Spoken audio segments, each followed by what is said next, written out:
부활하신 주님께서 여러분들에게 큰 평화를 베풀어 주시기를 바랍니다. 주님의 평화를 빕니다. 오늘 말씀의 제목은 숨, 성령, 평화입니다. 숨, 성령, 평화. 말씀은 요한복음 20장 19절에서 22절까지의 말씀입니다. 요한복음에 있는 이 오늘 본문의 말씀은 부활하신 예수님께서 제자들에게 찾아오셔서 하신 아주 특별한 그 예수님께서 하신 일이 기록되어 있는 본문입니다. 이 특별하다는 표현은 아주 중요하다는 표현이죠. 아주 중요한 내용을 담고 있는 그런 말씀입니다. 물론 성서의 모든 말씀들이 부활하신 주님과 관련된 그런 모든 말씀들이 다 중요하고 또 저희들이 정말 기억을 잘 하고 살아야 될 그런 말씀들이지만 오늘 요한복음 20장에 있는 이 말씀은 그 여러 말씀 중에서도 가장 기본적인 그런 말씀이 될 것입니다. 예수님께서 부활하신 다음에 여러 차례 제자들에게 나타나셨습니다. 제일 처음에 막달라 마리아 만났죠. 그리고 이제 디베리아 바닷가에서 다시 낙향해서 고기잡이 인생으로 돌아갔던 그 제자들을 바닷가에서 다시 만나셨고, 그리고 오늘 본문에 보면 예수님께서 어딘가 같이 숨어있는 제자들에게 나타나신 그런 모습이 됩니다. 여러 차례 사람들을 만나셨다고 그랬는데, 보면 다 이 제일 근본적인 그런 의미와 말씀들이 있습니다. 그 기본적인 것 중에서도 정말 기본적인 내용이 오늘 본문에 기록되어 있는 것이죠. 말씀의 제목은 숨, 성령, 평화입니다. 예수님께서 돌아가시고 난 다음에 제자들이 다 뿔뿔이 흩어집니다. 베드로를 비롯해서 베드로 동생들, 사촌들 전부 이제 다시 갈릴리 바닷가로 돌아갔고요. 그리고 어떤 제자들은 자기 고향으로 가기 위해서 엠마오 길을 이렇게 내려가고 있었죠. 그런 제자들의 모습도 있었고, 오늘 본문의 말씀은 이 제자들이 어딘가 모여 있어요. 모여 있는데 오늘 본문을 보게 되면 이렇게 기록되어 있습니다. 19절에 보면 그날 곧 주간의 첫날 저녁에, 그러니까 예수님 부활하시고 그 다음날, 그죠? 주간의 첫날 저녁에 제자들은 유대 사람들이 무서워서 문을 모두 닫아 걸고 있었다. 어느 장소에. 왜 문을 닫아 걸고 있었을까요? 유대인들이 무서워서. 왜냐하면 그때만 해도 이 법이 사내들에서 새로운 법이 나왔잖아요. 무슨 법인가 하면 이 나사렛 사람 예수라는 사람이 했던 말과 행동을 전하는 사람들이 있으면 다 잡아들여라. 우리나라 예전에 그 독재자 박정희가 긴급조치라는 법을 만들었잖아요. 그거는 일반 법보다 아주 그냥 프랙티시하게 바로 쓸 수 있는 그런 법이었어요. 조금만 어겨도 잡아다 감옥 넣을 수 있는. 길거리 가다 두세 명 모여서 으쌰으쌰 한 번만 해도 잡아다가 고문해가지고 감옥 보내고. 다 긴급조치 위반. 그리고 국가보안법, 보안법 이런 걸 만들어가지고 이 국민들의 삶의 족쇄를 채웠죠. 북한 찬양 고무죄. 북한 얘기만 나오면 잡아가는 거예요. 국가보안법이라는 중죄를 적용시켜서 사람들을 많이 죽이고 몇십 년 동안 감옥 생활하게 만들고 그렇게 했었죠. 그거 비슷한 법입니다. 왜냐하면 나사렛 사람 예수라는 그 인물이 결국은 그 유대인들의 그 최고 결정기관인 산헤드린에서 이 예수라는 청년은 우리 식으로 하면 국가보안법 위반이에요. 선동죄, 그리고 이제 모욕죄, 이런 거 다 적용해서 사형을 시켰잖아요. 그 사람이 전하는 얘기나 이런 것을 다시는 더 사람들이 전하지 못하게 만들었던 겁니다. 그냥 잡히면 감옥 가니까 다 이제 방에 모여가지고 문까지 딱 걸어 잠그고 그렇게 이제 공포와 두려움 속에 있었던 거죠. 그 상황이 오늘 부활하신 예수님을 만나는 제자들의 상황이었습니다. 상황은 거기까지고 오늘 말씀에 중요한 표현들이 나오는데 예수님께서 처음에 제자들에게 오셨을 때 뭐 너들 잘 지냈냐? 이런 안부 인사했겠죠. 그렇지만 오늘 말씀은 아주 정말 직접적으로 이렇게 말씀하십니다. 18절, 19절 보시면 제자들이 유대 사람들이 무서워서 문을 모두 닫아 걸고 있었는데 그때에 예수께서 와서 뭐라고 그러셨어요? 그들 가운데로 들어서셔서 이런 표현이 있어요. 그들 가운데라는 표현은 지금 제자들 가운데잖아, 그죠? 그 제자들 가운데로 들어오셨다라는 표현은 그때 제자들의 상황을 알고 있어야 이해가 되는 표현입니다. 괜히 기록된 게 아니죠. 제자들의 상황 속으로, 삶 속으로 들어오셨다는 말씀이에요. 그 당시 제자들의 삶의 모습이 어떤 모습입니까? 무서워, 두렵고, 우리 선생은 죽었어. 근데 희망도 없고, 절망에 빠져 있고, 이런 상황 속으로 그 가운데로 들어오셨다는 표현입니다. 무엇을 하셨을까요?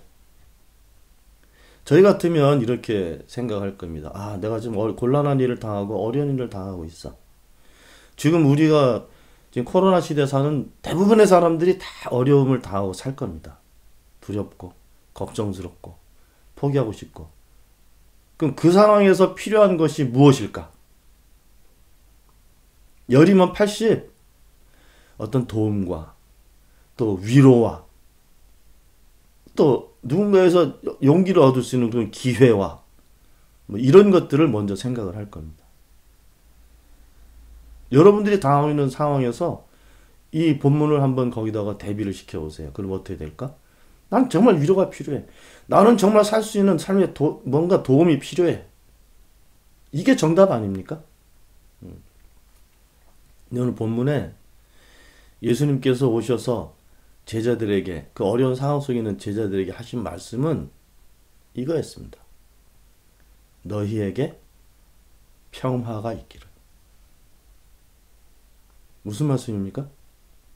제자들의 삶의 상황이 평화를 잊고 사는 삶이었던 거죠. 평화가 없는 듯이.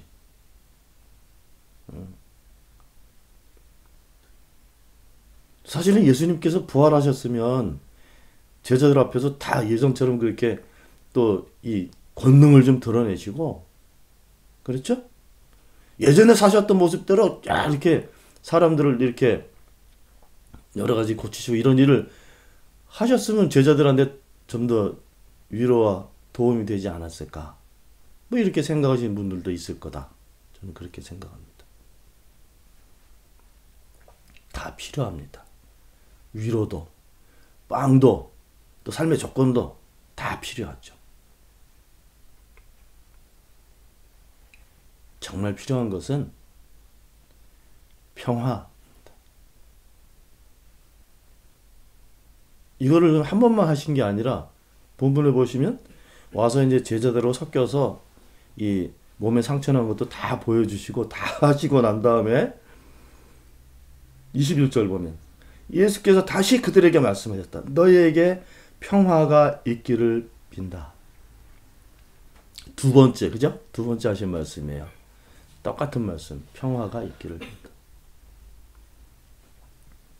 제일 마지막에 이렇게 말씀하신 다음에 여기서부터 대단히 중요하지, 그죠? 이 평화에 대해서 두 번. 그렇다면 이 제자들에게 정말 필요한 것이 무엇이었을까요? 평화였다는 거죠.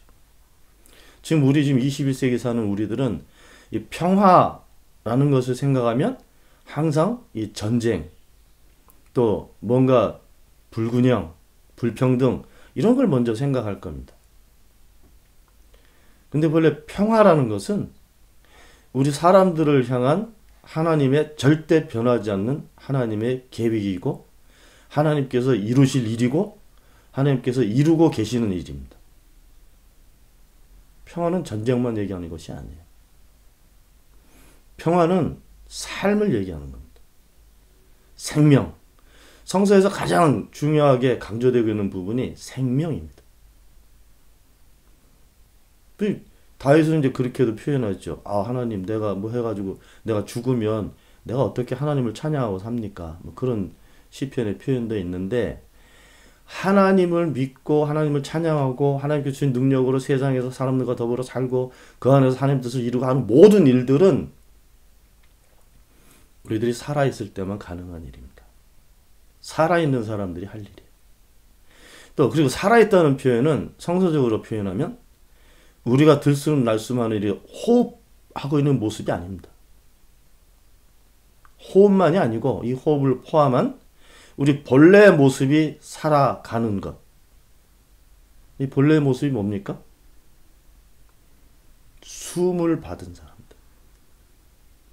우리 숨은 지금 창세기에서 보면 우리 사람들을 만드실 때 하나님께서 이 흙으로 사람을 만드셔서 거기다가 숨을 불어넣었다.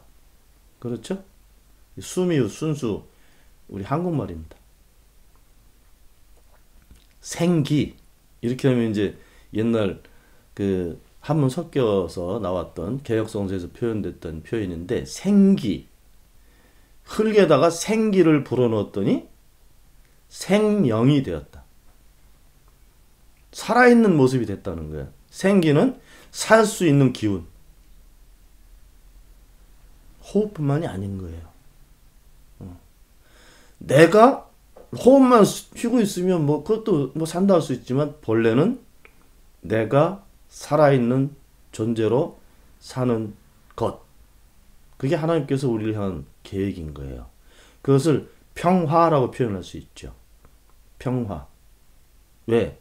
하나님은 평화이시고 그리스도 평화이시고 하나님의 나라는 평화의 나라라고도 불리고 그 안에 다 있는 거예요.